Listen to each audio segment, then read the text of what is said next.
আজি অসম চাহ মজদুৰ সংঘ নাহাজান যিটো গাৰ্ডেন ইউনিট আছে আৰু নাহাজান আঠছা প্ৰাথমিক গোট তথা আমি আঠছা কৰ্মকৰ্তাসকল আমি এটা দুৰ্ভাগ্যজনক বিষয় লৈ পেলাই এটা বহিছোঁ। আজি শ্ৰমিকৰ সমস্যা লৈ পেলাই বিভিন্ন সময়ত ৰাতিপুৱা দিনে নিশাই শ্ৰমিকৰ ইউনিয়ন যিটো বাগিচাত তেওঁলোকে কষ্ট কৰি পেলাই সমস্যাক লৈ পেলাই যেতিয়া মেনেজাৰৰ ওচৰত যায় আৰু মেনেজাৰৰ পৰা যিটো ৰিপ্লাই তেওঁলোকে পায় মানে আজি আপোনালোকক ক'ব বিচাৰিছোঁ।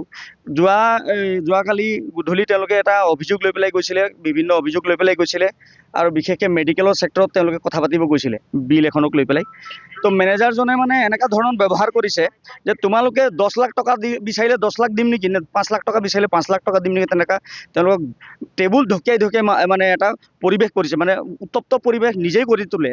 লগতে বাগিচা সংঘৰ প্ৰেচিডেণ্ট ছেক্ৰেটাৰী তেওঁলোকৰ কৰ্মকৰ্তাসকলক হাত উঠোৱাৰ এটা পৰিৱেশ তেওঁ নিজে গঢ়ি তুলিলে।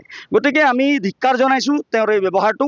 তেওঁ এটা কুকুৰ মেকুৰীৰ দৰে যিটো ব্যৱহাৰ এটা শ্ৰমিকক যি কৰিব বিচাৰিছে, এই দাদাগিৰি কেতিয়াও নচলিব। অসমত আজিৰ তাৰিখত অসমত মেনেজাৰৰ কোনো ধৰণৰ দাদাগিৰি নচলিব আৰু মেনেজমেণ্টকো আমি সকীয়াই দিছোঁ। আপোনালোকে যদি এনেকুৱা গুণ্ডা এটা যদি আপোনালোকে পুহিব বিচাৰিছে বিশেষকৈ নাহাজান চাহ বাগিচাত, হ'লে আপোনালোকে সজাগ হৈ যাওক।